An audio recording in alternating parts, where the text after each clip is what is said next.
สร้างอันนี้ละว่าสร้างพระประธานมารอพระประธานขึ้นพระอาจารย์ต้องอยู่ถ้าญาติโยมมารอพระประธานอาตมาก็ได้มาน้ำเพลินอยู่ที่นั่นมารอพระประธานมีการบวชเนี่ยคำมาจากนี่ซี่พามสวดพุทธาภิเษกพระประธานองค์ใหญ่ๆนี่แหละตะกี้มีกงใหม่เต็มอยู่มีกงใหม่หลังๆมาเดี๋ยวเพิ่นจังมามุ่งตัวนี้มุ่งศาลา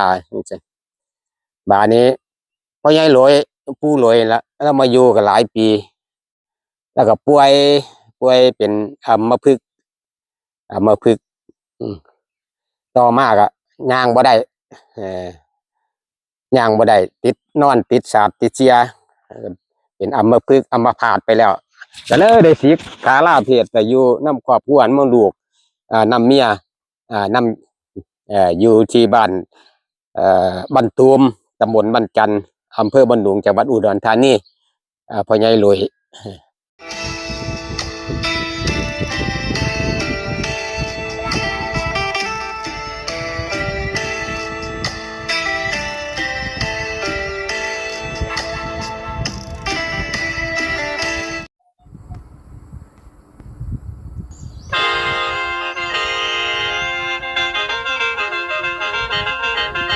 เอาเปิดภาพขึ้นมาก็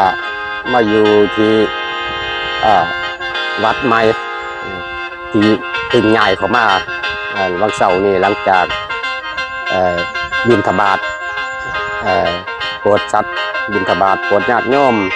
อยู่ที่บ้านสามแยกสีชมพูเรียบร้อยแล้วมาหอดศาลาก็ให้พรโยมแหละแต่บริสันดอกมาสันเขาอาจารย์ขนของขึ้นรถมาสันเขาอยู่ที่วัดที่มาอยู่ใหม่อยู่ทั้งเขตอำเภอพลพิสัยอยู่ไสนั่นนะไปเบิ่งน้ำกันอันนี้เป็นทางทางหลังของอาตมานี่เป็นทางลงไปข้ามไปทงหน้าส่วนทางบนนั้นเป็นทางนาของพระอาจารย์นี่ก็เป็นทางขึ้นไปบ้านทางประมาณ4-5 เซนนี่ละเข้าไปในบ้านบิณฑบาตในบ้านเป็นวัดใหม่ที่เป็นสร้างใหม่บ่อันโดนปีหรอกไปเบิ่งน้ำกันพี่น้องวัดไสนั้นไปเบิ่งน้ำกันสถานที่อันนี้คือวัดที่มาอยู่ใหม่วัดใหม่คำชมพู230หมู่ที่12บ้านโพสีตำบลหน้าหนังอำเภอโพนพิสัยจังหวัดหนองคายคุณแม่การจนาผ้าเขตขันลาพร้อมครอบครัวเป็นผู้สร้างป้ายวัดตัวนี้เนาะเป็นเขียนว่าจังไดนี่จงลืมทุกสิ่งที่คิดว่ารู้ก่อนเข้ามาอยู่ในวัดเจริญพรสาธุก็จะต้องคิดลืมที่ก่อนเข้ามาอยู่วัดจงลืมทุกสิ่งที่คิดว่ารู้ก่อนเข้ามาอยู่ในวัดอันนี้มีความหมายเลยมีความหมายมาดังนี้เป็นว่าจังไดว่าบุคคลเป็นคนเลวเพราะชาติก็หาไม่เป็นผู้ประเสริฐเพราะชาติก็หาไม่แต่เป็นคนเลวเพราะการกระทำและเป็นผู้ประเสริฐก็เพราะการกระทำนั้นเป็นคำคมเป็นคำปริศนาธรรมเป็นสิ่งเปลี่ยนจิตเปลี่ยนใจอย่างดีนี่ละวัดที่เขามาอยู่วัดใหม่คำชมพูยินดีต้อนรับผู้ใดนี่เป็นเจ้าภาพคุณแม่มะลิ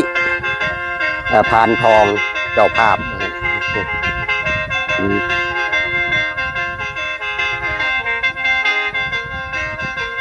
นี่คือบริเวณวัดไอ้ตรงนั้นเนี่ยเป็นศาลาหลังเก่าศาลาการประเรียนหลังเก่าหลัง6-7 ปีขึ้นหลังนั้นเพิ่นเอาโค้งเหล็กบ่ทันได้เฮ็ดฝาศาลาดอกบ่ทันได้แอมฝา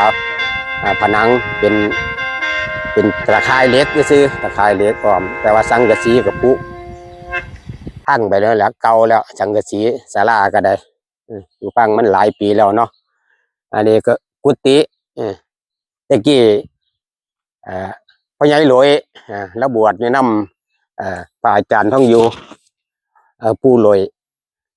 อาจารย์ท่องอยู่เลยให้เพิ่นมาอยู่นี่มันบ่มีพระอยู่เลยเอาปู่หลวยมาอยู่มันก็อยู่หลายปีอยู่หลายปีอยู่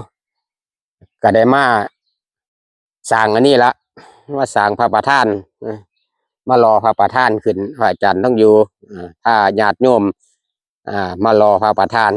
อาตมาก็ได้มานำเพิ่นอยู่ปีนั้นมารอพระประธานมีการบวชเนี่ยคำมาจากนี่ซี่พามสวดพุทธาภิเษกพระประธานองค์ใหญ่ๆนี่ละตะกี้มีกงใหม่เต็มอยู่มีกงใหม่หลังๆมาเดี๋ยวเพิ่นจังมามุ่งตัวนี้มุ่งศาลาบานี้พ่อใหญ่หลวยปู่หลวยแล้วมาอยู่กันหลายปี แล้วก็ป่วยเป็นอัมพฤกษ์ต่อมาก็ย่างบ่ได้ย่างบ่ได้ติดนอนติดสาบติดเสียเป็นอัมพฤกษ์อัมพาตไปแล้วก็เลยได้สิกขาลาเพศไปอยู่น้ำครอบครัวน้ำลูกน้ำเมียน้ำอยู่ที่บ้านบ้านตูมตำบลบ้านจันทร์อำเภอบ้านดุงจังหวัดอุดรธานีพ่อใหญ่หลวยต่อมาก็มีพระเพิ่นเข้ามาอยู่ครูบาอาจารย์มาอยู่นี่ละมาอยู่แล้วก็ได้มาสร้างตัวนี้มาอยู่มาพาญาติโยมพวกคณะกรรมการผู้ใหญ่บ้านวัดญาติโยมพากันหาเงินหานั่นประวงประปาเขามาเฮ็ดศาลาเฮ็ดศาลาขอบตัวนี้ต่อมาเพิ่นก็มาได้สิกขาลาเพศไปพระองค์นั้นก็ได้สิกขาลาเพศไปอยู่น้ำไม่ออกไปมีขอบมีขั้วรอพระประธานองค์ใหญ่แล้วผู้ขาก็ได้มารวมการร่วมงานเพิ่นอยู่บวชพุทธาภิเษกก็ได้บวชเนี่ยคำมาจารินีซี่พามก็ได้กับประมาณนี้แหละความคืบหน้าการที่เขามาอยู่วัดนี้ก็ได้ก็เพราะว่าจะมาประสานงานต่อให้มันแล้วเสร็จเพราะว่าก็ได้เคยมาอยู่มาสร้างมาซอยญาติซอยโยมอยู่หลายปีแล้วล่ะ5-6 ปีขึ้นหลังแล้วจนลืมข้าวแต่กี้กกใหม่ก็เต็มอยู่นะมึงกกใหม่ก็เพิ่นก็มาตัดออกเป็นสนามเป็นเดินเอาหินมาลงศาลาหลังเก่ามาอยู่เพิ่นก็ได้มาแอมฝาผนังก็ใส่กระจกใส่ประตูกระจกหน้าต่างอ้อมเรียบร้อยแล้วศาลาทาสีทานั้นแต่ว่าก็ทางด่านทั้งเทิงกับภูพังมาแล้วล่ะสังกะสีก็ได้ทางฝาผนังทั้งด้านหลังศาลาก็แตกเป็นรอยเล่าของปูนของนั้นฝาผนังเพราะว่ามันเสริมซื้อเสริมแต่ทั้งรางตะกี้มันเป็นตะข่ายเหล็กอ้อมไปซื้อมันบาดนี้เป็นก็มาติดก่ออิฐฝาผนังขึ้นทางสงท่าสีแล้วก็มาใส่ประตูหน้าต่างกระจกแต่ว่าทางเทิงสีนาเนี่ยเป็นผุพังหมดแล้วแตกเพื่อนนะกองจงโป่งอยู่เพื่อนนะนกพิราบบินเขาไปอยู่บางเบี้ยนเขาไปอยู่ในศาลาเพื่อนนะมันเป็นไอ้กระเบียงแผ่นเรียบมันเอาไปใส่มันก็แตกเพราะว่ามันมามีผู้ดูแลพระก็มาอยู่กับชั่วข้าวมาพักชั่วข้าวนี่ก็นี้ไปจมเอาเงินญาติโยมไปก็มีอันนี้ก็เป็นโรงครัวเก่าจะโดนแล้วละโรงครัวก็ได้เห็ดเราอยู่ในกินเนี่ยเป็นการเป็นงานอันนี้เป็นแท่งน้ำเป็นสางโค้งไว้แต่พอไปนามาหลังเอาแต่ถังน้ำพลาสติกขึ้นไปตั้งไว้ถังหนึ่งก็ได้ใส่น้ำจอบาดาลสูบน้ำตัวนี้แหละขึ้นไปใส่ถังก็ได้ใส่ในวัดเนี่ยว่าห้องน้ำก็ตัวนี้ก็เก่าแล้วผุพังแล้วใส่งานบ่ได้แล้วโอ้ยมันกระโดดแล้วเนาะไม่มีผู้ใดดูเลย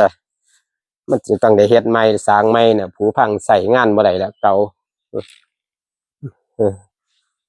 เป็นการเป็นงานก็ต้องได้สร้างใหม่แล้วก็อาศัยญาติโยมละซอยกันเด้อญาติโยมได้บุญได้กุศลสร้างห้องน้ำห้องท่า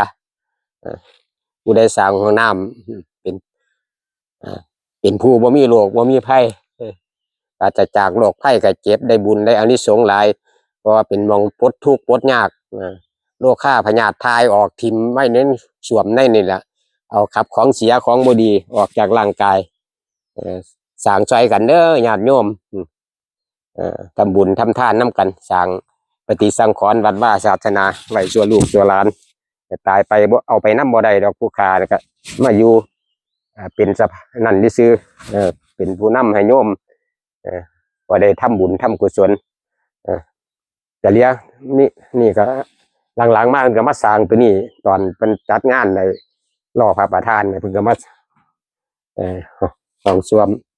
ยังบ่ไปหน้ามาหลังอยู่เฮ็ดพอได้ใช้กระบอกกระเบี้ยงก็บ่ทันได้ใส่ตัวนี้ก็บ่ได้สาบ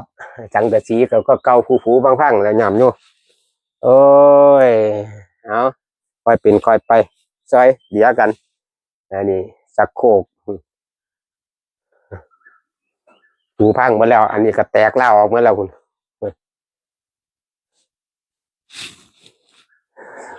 พื้นก็แตกพอได้ใส่ที่ซื้อญาติโยมพอออกไม่ออกมาบัดมาว่าประมาณนี้เดี๋ยวก็ล้างถ้วยล้างบวงอยู่นี่อันนั้นไปเฮียนโยมมาก็มาหอดมือนี่แล้วมาอยู่วัดใหม่ก็ได้มาออกไปพ่อกันทั้งนอกพี่น้องพ่อกันทั้งนอกเด้อ